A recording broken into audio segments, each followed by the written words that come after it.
Hello friends, ಎಲ್ಲರಿಗೂ ಮಾಹಿತಿ ಲೋಕಕ್ಕೆ ಮತ್ತೊಮ್ಮೆ ಆತ್ಮೀಯ ಸ್ವಾಗತ. ನಾನು ನಿಮ್ಮ ಗೆಳತಿ ಸುನೀತಾ. ಇದೇನಪ್ಪ ಇದು ಕಲರ್ಫುಲ್ಲಾಗಿ ಕಾಣಿಸ್ತಾ ಇದೆ. ಇವತ್ತೇನು ರೆಸಿಪಿ ಮಾಡ್ತಿದ್ದೀನಿ ಅಂತ ನೋಡ್ತಿದ್ದೀರಾ? ಸಿಂಪಲ್ ಆದ ರೈಸ್ ಸ್ವೀಟ್ ಜಾಮೂನ್. ಏನಾದರೂ ಸ್ವೀಟ್ ತಿನ್ನಬೇಕು ಅನ್ನಿಸ್ದಾಗೆಲ್ಲ ಈ ಒಂದು ಸಿಂಪಲ್ ಆದ ಸ್ವೀಟ್ ಮಾಡ್ಬೋದು. ಇದು ಏನಪ್ಪ, ಹೇಗೆ ಮಾಡೋದು, ಇದಕ್ಕೆ ಬೇಕಾದಂಥ ಪದಾರ್ಥಗಳು ಏನು ಅಂತ ನೋಡೋದಕ್ಕಿಂತ ಮುಂಚೆ ಯಾರಾದರೂ ಹೊಸದಾಗಿ ನಮ್ಮ ಚಾನಲ್ನ ನೋಡ್ತಾ ಇದ್ರೆ ಸಬ್ಸ್ಕ್ರೈಬ್ ಮಾಡ್ಕೊಳ್ಳಿ. ಪಕ್ಕದಲ್ಲಿರುವ ಬೆಲ್ ಐಕಾನ್ ಕ್ಲಿಕ್ ಮಾಡಿ ಆಲ್ ಅನ್ನೋ ನೋಟಿಫಿಕೇಶನನ್ನು ಸೆಲೆಕ್ಟ್ ಮಾಡ್ಕೊಳ್ಳಿ. ಹಾಗೆ ಲೈಕ್ ಮಾಡಿ, ಶೇರ್ ಮಾಡಿ, ಕಮೆಂಟ್ ಮಾಡಿ. ಮೊದಲಿಗೆ ಇಲ್ಲಿ 1 ಕಪ್ ಅನ್ನ ತಗೊಂಡು ಅದನ್ನು ಚೆನ್ನಾಗಿ ಮಿಕ್ಸಿಗೆ ಹಾಕಿ ಪೇಸ್ಟ್ ಮಾಡ್ಕೋಬೇಕಂದ್ರೆ ಒಂದು ಸ್ವಲ್ಪ ನೀರು ಹಾಕಿ ಅದನ್ನು ಸಣ್ಣಗೆ ಪೇಸ್ಟ್ ಮಾಡ್ಕೋಬೇಕು. ಅನ್ನ ರುಬ್ಬಬೇಕಾದ್ರೆ ತುಂಬ ತೆಳುವಾಗಿ ಮಾಡ್ಕೋಬಾರ್ದು, ಒಂದು ಸ್ವಲ್ಪ ಗಟ್ಟಿ ಪ್ರಮಾಣದಲ್ಲಿ ಇರಬೇಕು. ಅಂದರೆ ಅದು ಸ್ವಲ್ಪ ಪೇಸ್ಟ್ ಆಗೋ ರೀತಿಯಲ್ಲಿ ಇರಬೇಕು. ನೀರನ್ನು ಜಾಸ್ತಿ ಹಾಕ್ಕೊಂಡು ತೆಳು ಮಾಡ್ಕೋಬೇಡಿ. ಅದಾದಮೇಲೆ ಒಂದು ಪ್ಲೇಟ್ಗೆ ಹಾಕ್ಕೊಂಡು ತೆಗೆದಿಟ್ಕೊಂಡಿರೋಂಥ ಅಕ್ಕಿ ಹಿಟ್ಟನ್ನು ಎಷ್ಟು ಬೇಕೋ ಅಷ್ಟು ಒಂದು ಕನ್ಸಿಸ್ಟೆನ್ಸಿಗೆ ಬರೋವರೆಗೂ ಅದನ್ನು ಹಾಕಿ ಕಲಿಸ್ಕೊಳ್ಳಿ. ಅಂದರೆ ಚಪಾತಿ ಹಿಟ್ಟಿನ ಹದಕ್ಕಿರಬೇಕು, ತುಂಬ ಗಟ್ಟಿಯಾಗಿ ಮಾಡಬೇಡಿ. ತುಂಬ ಗಟ್ಟಿ ಕಲಿಸ್ಕೊಂಡ್ರೆ ಆಮೇಲೆ ಅದು ಬೆಂದಮೇಲೆ ಇನ್ನೂ ಗಟ್ಟಿ ಆಗುತ್ತೆ. ಸೊ ಈ ಚಪಾತಿ ಹಿಟ್ಟಿನ ಹದಕ್ಕೆ ಕಲಸಿ ನೀಟಾಗಿ ಸ್ವಲ್ಪ ನಾದ್ಕೋಬೇಕು ಚೆನ್ನಾಗಿ. ನೋಡಿ ಈ ಥರ ಇದು ರೆಡಿಯಾಗಿದೆ. ಇವಾಗ ನೋಡಿ ಈ ಒಂದು ಕನ್ಸಿಸ್ಟೆನ್ಸಿಗೆ ನಮಗೆ ಉಂಡೆ ಕಟ್ಟೋಕ್ಕೆ ಸರಿಯಾಗಿರಬೇಕು. ಇವಾಗ ಕೈಗೆ ಎಣ್ಣೆ ಅಥವಾ ನೀರನ್ನು ಹಚ್ಕೊಂಡು ಚಿಕ್ಕ ಚಿಕ್ಕ ಉಂಡೆಗಳನ್ನಾಗಿ ಮಾಡಿಟ್ಕೋಬೇಕು.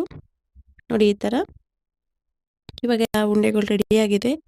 ಸೊ ಇವಾಗ ಇದನ್ನು ಪಕ್ಕಕ್ಕಿಟ್ಟು ಒಂದು ಪಾತ್ರೆಯಲ್ಲಿ ನಾನಿಲ್ಲಿ 2 ಕಪ್ ಹಾಲು ತೊಗೊಂಡಿದ್ದೀನಿ. ಹಾಲು ತೊಗೊಂಡು ಅದನ್ನು ಬಿಸಿ ಮಾಡಿ ಇವಾಗ ನಾನು ಒಂದು 5 ಸ್ಪೂನ್ ಸಕ್ಕರೆ ಹಾಕ್ಕೊಳ್ತಾ ಇದ್ದೀನಿ. ನಿಮಗೆ ಸಕ್ಕರೆ ಪ್ರಮಾಣ ಜಾಸ್ತಿ ಬೇಕು ಅಂದರೆ ಜಾಸ್ತಿ ಹಾಕ್ಕೊಳ್ಬೋದು. ಸಕ್ಕರೆ ಹಾಕಿದ್ಮೇಲೆ 1 ನಿಮಿಷ ಬಿಟ್ಟು ಹಾಲು ಒಂದು ಕುದಿಗೆ ಬಂದಮೇಲೆ ಒಂದು ಸೌಟ್ ತೊಗೊಂಡು ಅದನ್ನು ನೀಟಾಗಿ ಸ್ವಲ್ಪ ಮಿಕ್ಸ್ ಮಾಡಿ. ಅಂದರೆ ಸಕ್ಕರೆ ಹಾಕಿರ್ತೀವಲ್ಲ ಹಾಲಲ್ಲಿ ಚೆನ್ನಾಗಿ ಮಿಕ್ಸ್ ಆಗಬೇಕು. ಮಿಕ್ಸ್ ಮಾಡಿಕೊಂಡು 1-2 ನಿಮಿಷ ಕುದಿಲಿಕ್ಕೆ ಬಿಡಿ. ಅದಾದಮೇಲೆ ನೋಡಿ ಇವಾಗ ಹಾಲು ಚೆನ್ನಾಗಿ ಕುದೀತಾ ಇದೆ. ಇವಾಗ ಮಾಡಿಟ್ಕೊಂಡಿರೋಂಥ ಉಂಡೆಗಳನ್ನ ಒಂದೊಂದಾಗಿ ಅದರಲ್ಲಿ ಹಾಕ್ಕೊಳ್ತಾ ಇದ್ದೀನಿ. ಸೊ ಇವಾಗೆಲ್ಲ ಉಂಡೆಗಳನ್ನ ಹಾಕ್ಕೊಂಡಾಯಿತು. ಉಂಡೆಗಳನ್ನ ಹಾಕಾದ್ಮೇಲೆ ಒಂದು ಸಣ್ಣ ಸ್ಪೂನ್ ತೊಗೊಂಡು ಅದನ್ನು ಸ್ವಲ್ಪ ಮಿಕ್ಸ್ ಮಾಡಿ ಹಾಲಲ್ಲಿ. ಅಂದರೆ ಒಂದು ಸ್ವಲ್ಪ ಹಾಲಲ್ಲಿ ಚೆನ್ನಾಗಿ ಮಿಕ್ಸ್ ಮಾಡಿ 1-2 ನಿಮಿಷ ಹಾಗೆ ಬಿಟ್ಬಿಡಿ. ಅದು ಚೆನ್ನಾಗಿ ಕುದಿಬೇಕು. ಸ್ವಲ್ಪ ಹಾಲಿನ ಕನ್ಸಿಸ್ಟೆನ್ಸಿ ಗಟ್ಟಿಯಾಗಬೇಕು. ಸೊ ಆಮೇಲೆ ನಿಮಗೆ ಬೇಕು ಅಂದರೆ ಫುಡ್ ಕಲರ್ ಹಾಕ್ಕೋಬೋದು. ನಾನಿಲ್ಲಿ ಕೇಸರಿ ಕಲರ್ ಫುಡ್ ಕಲರ್ ತೊಗೊಂಡಿದ್ದೀನಿ. ಕೇಸರಿ ಕಲರ್ ಫುಡ್ ಕಲರ್ನು ಒಂದು ಸ್ವಲ್ಪ ನೀರಲ್ಲಿ ಮಿಕ್ಸ್ ಮಾಡಿಕೊಂಡು ಒಂದು ಚಿಟಿಕೆ ಅಷ್ಟು ತೊಗೊಂಡಿದ್ದೀನಿ, ಅಷ್ಟು ಜಾಸ್ತಿ ತೊಗೊಂಡಿಲ್ಲ. ನೀರಲ್ಲಿ ಮಿಕ್ಸ್ ಮಾಡಿ ಹಾಕ್ಕೊಂಡಿದ್ದೀನಿ. ನೋಡಿ ಎಷ್ಟು ಕಲರ್ಫುಲ್ಲಾಗಿ ಬಂದಿದೆ ಅಲ್ವಾ? ತುಂಬ ಚೆನ್ನಾಗಿರುತ್ತೆ ಟೇಸ್ಟು. ಒಂದು ಸಲ ಟ್ರೈ ಮಾಡಿ, ಖಂಡಿತ ಇಷ್ಟ ಆಗುತ್ತೆ. ಈಗ ಸ್ವಲ್ಪ ಇನ್ನೊಂದು ಸಲ ಒಂದು ಸ್ಪೂನ್ ತೊಗೊಂಡು ಸ್ವಲ್ಪ ಮಿಕ್ಸ್ ಮಾಡ್ಕೊಳ್ಳಿ ಅದು ಉಂಡೆಗಳನ್ನ. ಅಂದರೆ ಎಲ್ಲನೂ ಸ್ವಲ್ಪ ಚೆನ್ನಾಗಿ ಮಿಕ್ಸ್ ಆಗಬೇಕು.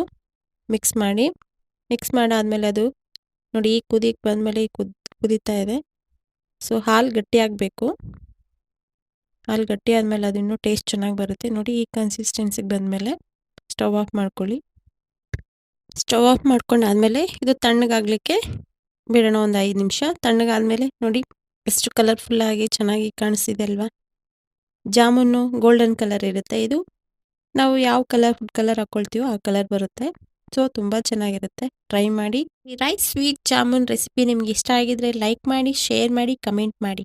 ಹಾಗೆ ಒಂದ್ಸಲ ಟ್ರೈ ಮಾಡಿ ಟೇಸ್ಟ್ ಹೇಗಿದೆ ಅನ್ನೋದನ್ನು ಕಮೆಂಟ್ ಬಾಕ್ಸಲ್ಲಿ ಕಮೆಂಟ್ ಮಾಡೋದನ್ನು ಮರಿಬೇಡಿ. ಹಾಗೆ ನನ್ನ ಚಾನಲ್ನ ಸಬ್ಸ್ಕ್ರೈಬ್ ಮಾಡ್ಕೊಳ್ಳೋದು ಮರಿಬೇಡಿ. ಮತ್ತೊಂದು ವಿಡಿಯೋದಲ್ಲಿ ಹೊಸ ರೆಸಿಪಿಯೊಂದಿಗೆ ಮತ್ತೆ ಸಿಗೋಣ. Thank you friends watching for this video. Bye.